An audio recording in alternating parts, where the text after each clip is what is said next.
Bienvenidos a esta nueva serie o nuevo estudio o nuevo conjunto de lecciones, como lo queráis llamar. Vamos a tener este estudio que se llama Nueva vida, nuevo vivir. Si os acordáis, hemos tenido hasta el día de hoy las cartas del Evangelio con algún mensaje y alguna semana entre medias que nos ha llevado a otro sitio, pero hoy comenzamos con nueva vida y nuevo vivir. Este contenido nos ayuda a poder disfrutar de esa nueva vida y ese nuevo vivir en Cristo Jesús como hijos de Dios. Y hoy tenemos ese camino de salvación que es el lugar donde no solamente parte este estudio, sino que es el lugar donde tiene que partir nuestra vida. Nuestra vida tiene que partir de este camino de la salvación, que es la respuesta completa para nuestra vida.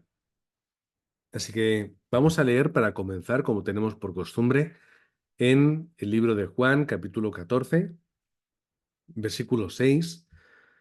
Disculpad mi voz y mi garganta que no terminan de mejorar del todo, pero aún así recibiendo gracia para poder compartir la palabra hoy y seguro que mañana también, domingo, con el resto de mi congregación.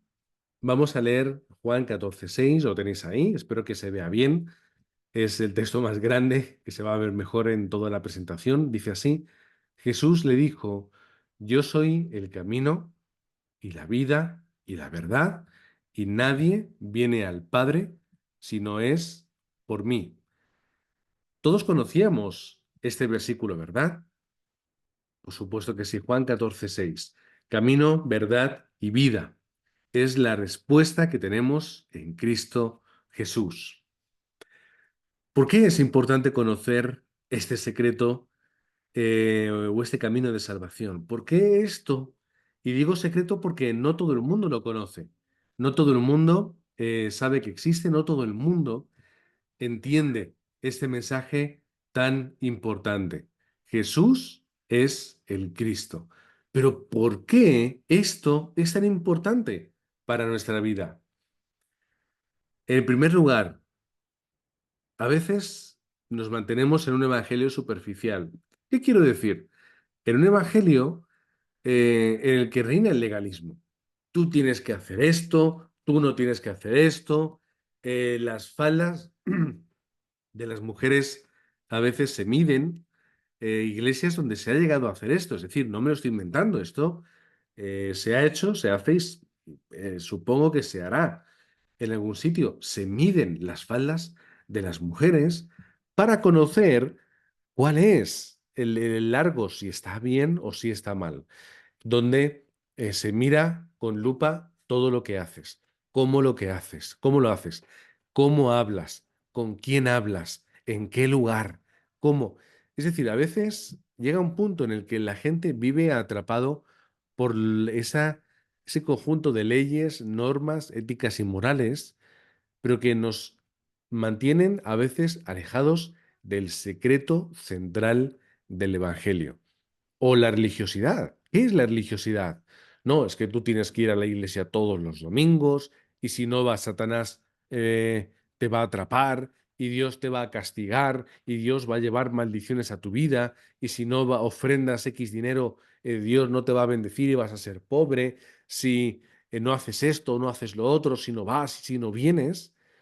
A veces vivimos en una religiosidad, es decir, vivimos en lo que mi religión me dice que tengo que hacer y además dentro de ese legalismo. O es que lo hago por costumbre, o lo hago porque mi madre me lo enseñó, o porque siempre lo he hecho así, o porque es mi cultura, pero eso no es el mensaje central del Evangelio. Y a veces dentro de las iglesias vivimos en un problema, y es que el yo es muy grande. Por eso nos encontramos, si lo habréis visto alguna vez, luchas por posiciones. No, es que yo quiero ser el encargado de esto. No, es que yo quiero ser diácono de tal. No, es que yo quiero ser anciano. Es que yo quiero predicar. Es que yo quiero orar. Es que yo quiero luchas por posiciones. Esto no es nada nuevo. Esto ha ocurrido en, tristemente, muchas iglesias desde siempre. Porque la gente no disfruta del Evangelio. La gente disfruta de otras cosas. Y a veces dentro de las iglesias vivimos en la crítica. No porque yo soy muy bueno, yo soy muy listo, yo hago las cosas muy bien, pero tú te equivocas, tú has hecho esto otro, tu hijo ha hecho no sé qué. Crítica constantemente. Cómo a veces se reúnen las personas y critican a las demás. Critican a los creyentes, critican a diáconos, a ancianos, critican a pastores, a pastoras, critican a los hijos, a los niños, a los remanentes. Y así es como, tristemente, viven muchas personas dentro de las iglesias. Y vemos también el mundo. Es un mundo donde, hermanos, no hay luz. Es un mundo donde, hermanos, no se predica el evangelio, se predica religión y ley. Y cuando la gente va a la iglesia, ve lucha por posiciones, ve críticas y no quieren asistir. Cuando normalmente tú predicas el evangelio y la gente te suele contestar en muchas ocasiones, no estoy preparado. ¿A qué se refiere con no estar preparado? Se refiere a que no son capaces o no se sienten capaces de vivir una vida legalista y religiosa como ven muchas veces. Cuando hay una estadística que sacó un ministerio evangelístico, y es que uno de los, o el principal motivo, o el segundo creo que era, yo creo, bueno, me voy a quedar con el primero, por el cual mucha gente no quiere asistir a la iglesia, es por la crítica, porque no quieren que se les juzgue, no quieren que se les critique, no quieren que se observe su manera de ser y de vivir y se esté pinchando en todo tipo de aspecto. Este es el problema. Y cuando vamos al mundo, muchas veces nos damos ¿Qué cuenta pasó? de que no hay luz y de que se predica religión y ley. ¿Qué pasó? Bueno, seguimos. Si ocurre algo, pues podéis escribirlo en el chat, lo leemos y lo intentamos solucionar. En primer lugar, yo para poder entender este secreto del Evangelio y para poder entender este camino de la salvación, tengo que comenzar por la esencia. ¿Cuál es? El ser humano original. Génesis 1, 27 y 28 nos habla, y no lo vamos a leer todo, he puesto versículos para que lo podamos tener, de que Dios crea al hombre a su imagen y semejanza. Y Dios les dio las bendiciones absolutas. Pero la mayor bendición es esta. Hemos sido creados a imagen y semejanza de Dios. Esto quiere decir que Dios nos ha creado con algo que nos semeja a Él. Y podemos hablarlo de muchas formas, pero la mejor forma de explicarlo es que Dios ha puesto un espíritu dentro de nosotros para poder comunicarnos con Él. Esa es la mayor bendición. En segundo lugar, vemos en el segundo relato de la creación, Génesis 2, donde nos habla de que Él sopló en nuestra nariz aliento de vida. Y entonces fue el hombre un ser viviente. Nosotros tenemos ese aliento de vida en nosotros. Y luego, en tercer lugar, Génesis 2:18 dice, no es bueno que el hombre esté solo, le haré ayuda idónea. Esto lo dice en dos ocasiones y al final el global es la creación de los animales, la creación de la fauna, la creación también de la mujer, hombre y mujer, juntos, unidos, como un solo cuerpo. Este es el ser humano original, creados a imagen y semejanza de Dios, para estar con Él, seres espirituales, seres sociables, en ese lugar idílico donde Dios nos lo dio todo para disfrutar de ello, para cuidar de esas cosas. Tenemos toda bendición y toda respuesta. Hermanos, lo teníamos todo en este lugar y en este momento. Lo teníamos absolutamente todo. ¿Cuál es el problema? ¿Cuál es el problema? Que llegan circunstancias al ser humano que lo complican todo. Por eso, cuando vemos en Génesis 3, del 1 al 6, nos damos cuenta de que la serpiente, Satanás, engaña al ser humano. Y ese engaño estaba basado en algo. Tú puedes llegar a ser como Dios. Es decir, es el engrandecimiento de la persona que en vez de disfrutar de lo que Dios le había dado, luchan contra él, reniegan de él y es cuando llegan estas circunstancias. Consecuencias, podéis leerlo luego tranquilamente en casa. Todas las maldiciones y consecuencias por haberse separado de Dios. Todo eso tiene unas connotaciones muy profundas que algún día podremos ver y podremos estudiar en particular, pero lee todas las consecuencias del ser humano en ese momento, fuera del lugar idílico, fuera de tener esa relación íntima con Dios, fuera de tener todas las respuestas y bendiciones que tenían. Ellos perdieron todo lo que habían conseguido, por lo tanto, el ser humano lo perdió todo. Juan 8:44. ¿Cuál es la realidad del mundo? Sois de vuestro padre el diablo. Es lo que Jesús le dice a los que estaban en contra de él, no porque estuvieran en contra, sino porque no entendían el mensaje del Evangelio, no entendían quién era Dios y mucho menos entendían que Jesús era el Cristo. Por lo tanto, vosotros sois de vuestro padre el diablo. Vosotros estáis atrapados y estáis manipulados por él. Vosotros vivís conforme su corazón y no conforme el corazón de Dios. Y al final, el ser humano vive en un estado: sufrimiento, ansiedad, preocupación, celos, guerra, muerte.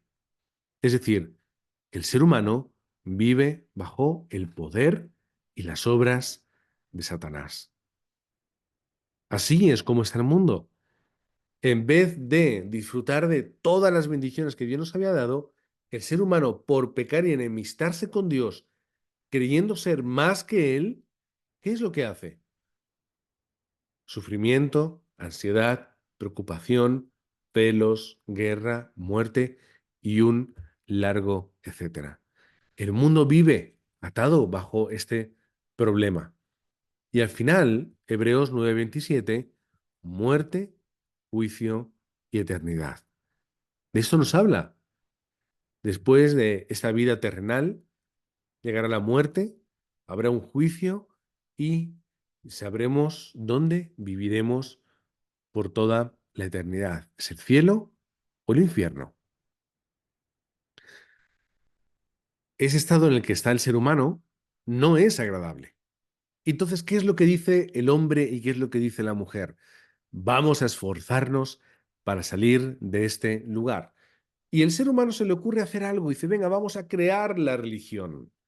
Hechos 4:12, vamos a crear las religiones, vamos a crear las supersticiones, vamos a idolatrar, vamos a levantar estatuas, vamos a levantar grandes ídolos, vamos a hacer rituales, vamos a hacer cualquier cosa para intentar hallar el favor de una deidad que yo mismo me he inventado. Y ese es el problema de las religiones, que no son evangelio. Es el esfuerzo del hombre por encontrarse con Dios de alguna forma. Sin embargo, vemos que en ningún otro hay salvación, porque no hay otro nombre bajo el cielo dado a los hombres en que podamos ser salvos. ¿Cómo vamos a hallar la salvación? No por seguir una religión, sino por el nombre que nos ha sido dado. ¿Qué nombre es ese? Es el nombre de Cristo. Dice el ser humano, bueno, como somos muy listos y muy inteligentes, vamos a desarrollar filosofías para que crezcamos tanto el ser humano interior que al final encontremos respuesta a todos los estados en los que nos hallamos. Pero ¿qué es lo que dice Colosenses 2:8?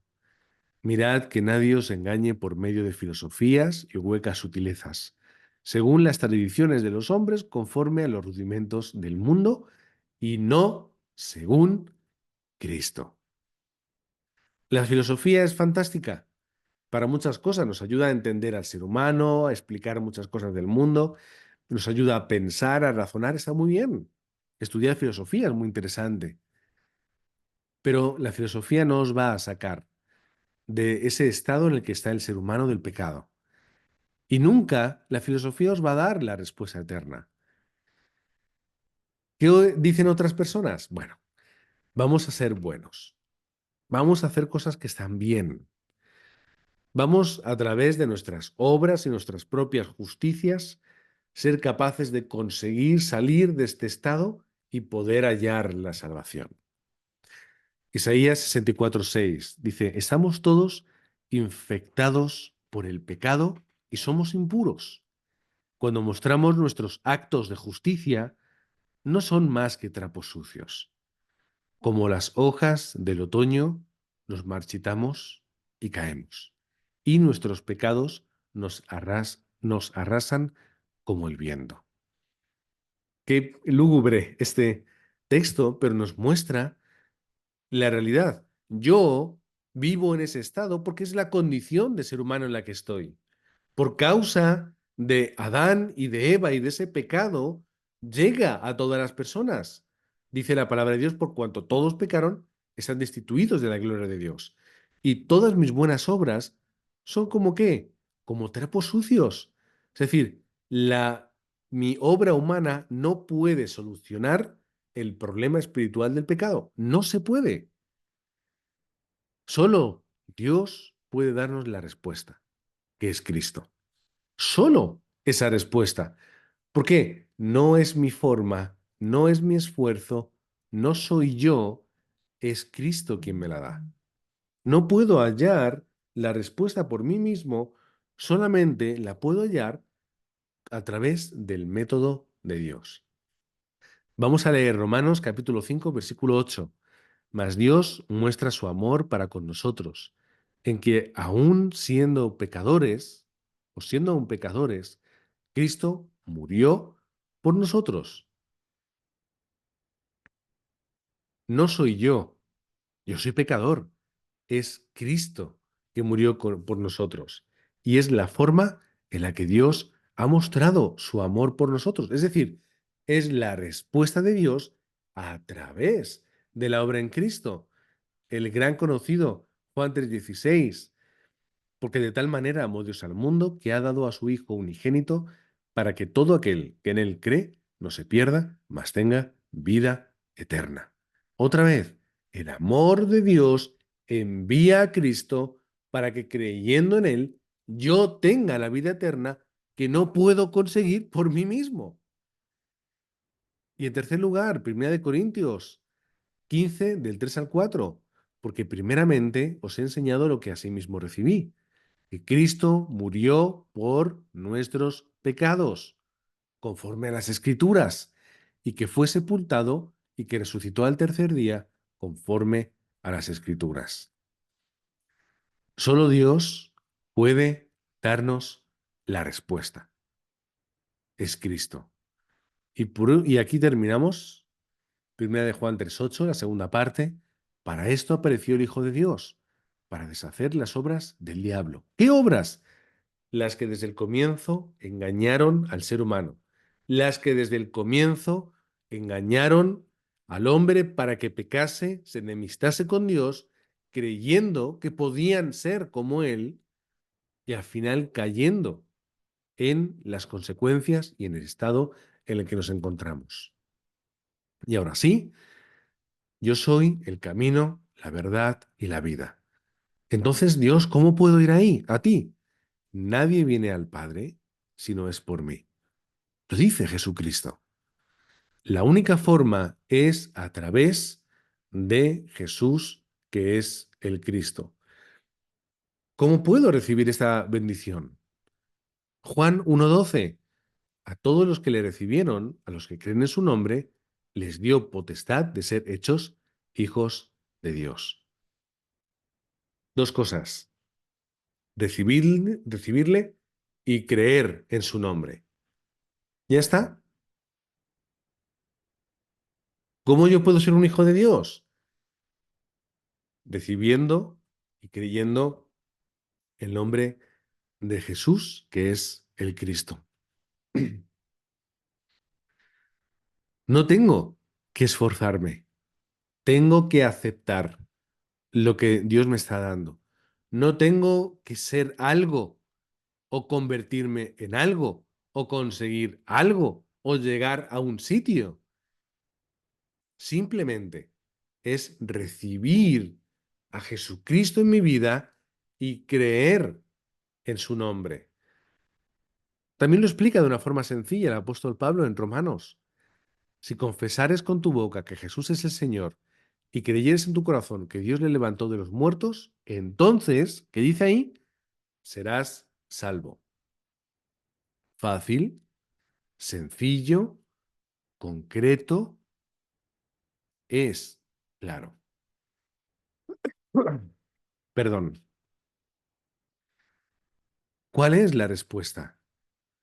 Confiesa, cree en tu corazón.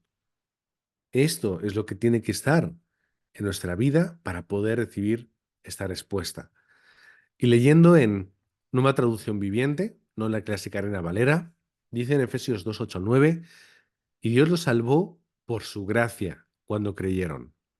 Ustedes no tienen ningún mérito en esto, es un regalo de Dios.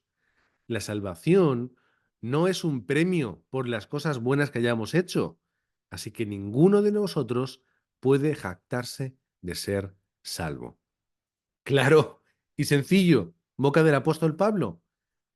Es el regalo que Dios me ha dado. Es un regalo de Dios. Versículo 8 al final.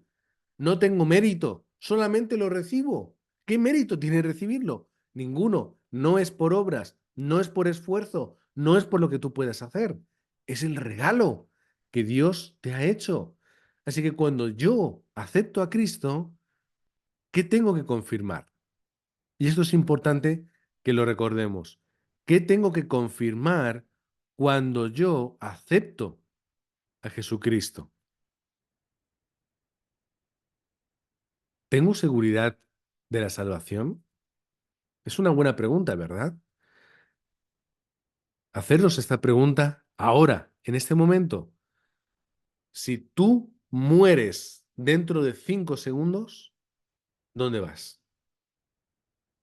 Si tú ahora, en este preciso instante, falleces, ¿qué ocurre con tu vida? ¿Qué ocurre contigo? ¿Dónde vas? ¿Cielo? ¿Infierno?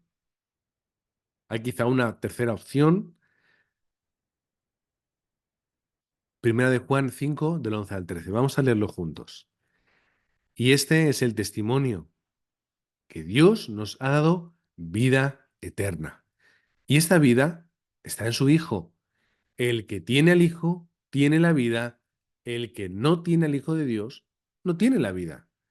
Estas cosas os he escrito a vosotros, que creéis en el nombre del Hijo de Dios, para que sepáis que tenéis vida eterna y para que creáis en el nombre del Hijo de Dios.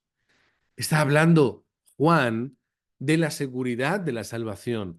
Para esto os escribo, para que os deis cuenta de que teniendo a Jesús tenéis la vida, pero que aquellos que no lo tienen, no tienen la vida. Es fácil, es sencillo y es claro. Esta tiene que ser mi seguridad. Tú tienes a Cristo en tu corazón, tú le has aceptado, tú has aceptado ese regalo que Dios ha hecho por ti, tú crees que Él de verdad te ha sacado de ese estado de muerte, te ha sacado de ese estado de pecado, que Él ha solucionado el problema original en el cual la humanidad entró. ¿Tú crees de verdad que a través de morir y resucitar en esa cruz, Él ha limpiado tus pecados y por lo tal tú ya eres un hijo de Dios? Si tú crees en la obra de Jesús, entonces tienes la vida y nadie te la puede arrebatar, porque la ley del Espíritu de vida en Cristo Jesús me ha librado de la ley del pecado y de la muerte. Ya está, ya estoy en otra ley, ya estoy en ese lugar donde hay vida en Cristo Jesús, ya no estoy en el lugar de la muerte, porque ya he salido de esa condición. Juan 14:16. Y yo rogaré al Padre y os dará otro consolador. para que esté con vosotros para siempre. ¿Qué respuesta tan grande es esta? Primera de Corintios 3:16. ¿No sabéis que sois templo de Dios y que el Espíritu de Dios mora en vosotros? ¿No lo sabéis? Eres una persona en la cual está el Espíritu Santo y mora dentro de ti. Créelo, Él te va a enseñar, Él te va a guiar, Él te va a mostrar cosas que cambiar o cosas que tienes que hacer en tu vida. Él te va a ayudar a ver el mundo de una forma diferente. Él te va a dar fuerza cuando no tengas. Por eso tienes que creer en esta gran verdad. Y terminando este punto, Juan 14, del 26 al 27, tenemos otra vez esta respuesta. Aquel consolador, es decir, el Espíritu Santo, que nos enseñará, nos hará recordar, y luego dice en el versículo 27, la paz os dejo, mi paz os doy, no como las del mundo, no se turbe vuestro corazón, ni tenga miedo. No se turbe, hermano, tu corazón, ni tengas miedo, porque ya Dios está contigo. Así que, hermanos, unas cositas que tenemos que recordar antes de irnos. Tú que eres un hijo de Dios, tú que eres salvo por la gracia, tú que ya has salido de esa antigua condición y tú ya estás en una nueva. Da culto. No me refiero únicamente, ve a la iglesia a dar culto los domingos. Da culto en tu casa. Ora, escucha la palabra, alaba y adora. Pero da culto en espíritu y en verdad. Y luego los domingos, por supuesto, es el día de celebración donde todos los hermanos juntos vamos a ese lugar, vamos al templo a dar la gloria y la honra, a darle las gracias a Dios, a tener ese tiempo de unidad, dando culto y escuchando la palabra, que es mi respuesta para el día de hoy. Profundiza en ese estudio bíblico. Tienes los sábados, como por la mañana como hoy, puedes seguir estudiando, busca lugares para profundizar en la palabra, pero estudia la palabra. Estudia y encuentra las respuestas ilimitadas que hay dentro para tu vida. En tercer lugar, ten esos tiempos de oración diarios. Ten esos tiempos de oración diarios. Ora todos los días. Ora todos los días. Y no todos los días. Ora todo el día, todos los días. Cuanto más tiempo pasas en oración, más respuesta. Cuanto más tiempo estás concentrado, orando y concentrado en el Evangelio, más poder espiritual vas a tener. Cuanto más tiempo tú estés conectado con Dios a través de la oración, más respuestas en tu vida. Orar es el arma que Dios nos ha dejado para poder salvar el mundo. La oración es lo que Dios nos ha dado para comunicarnos con Él y para poder salvar a las personas. Y la primera persona que tú vas a salvar con oración es a ti mismo.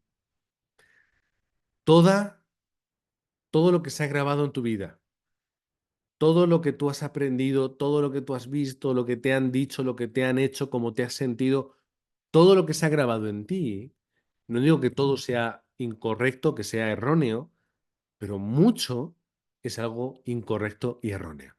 Es algo que se ha estructurado en tu vida que ahora no te permite disfrutar del Evangelio.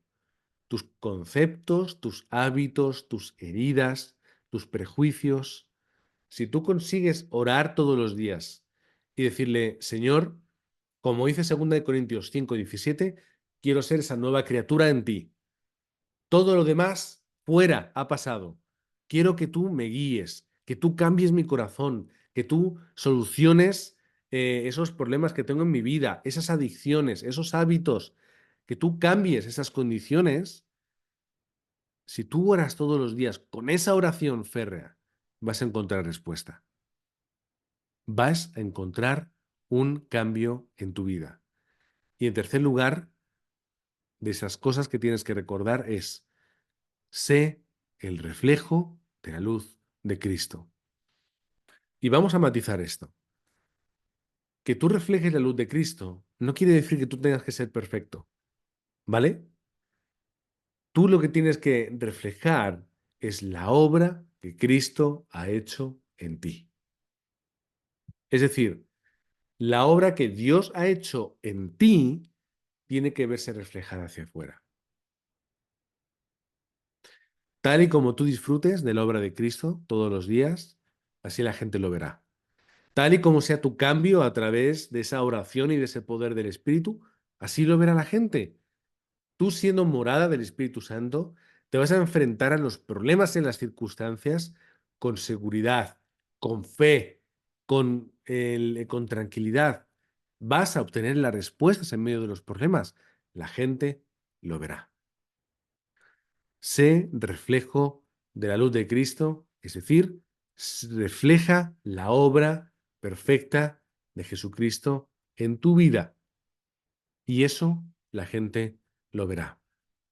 Oramos en el nombre de Jesucristo, dándote las gracias, Padre nuestro, por habernos dado este secreto del Evangelio, este secreto que se ha mantenido oculto desde tanto tiempo, pero que fue revelado a través de la persona de Jesús, que siendo el Cristo, Él ha solucionado todo problema en nuestra vida. Gracias, Señor, porque ese secreto fue revelado y ha llegado a nosotros como esa verdad absoluta, la cual experimentamos y vivimos en nuestro día a día. Y Señor, que podamos obtener la respuesta de todos los problemas a través de Cristo. Que podamos salir de nuestra antigua condición, de nuestro legalismo, religiosidad, de nuestro misticismo, de aquello que se haya guardado en nuestra vida y podamos ir a lo que es el Evangelio puro, que es la obra perfecta de Jesucristo que nos ha hecho libres y nos ha hecho también ser hijos tuyos. Oramos en el nombre que sobre todo nombre. Amén.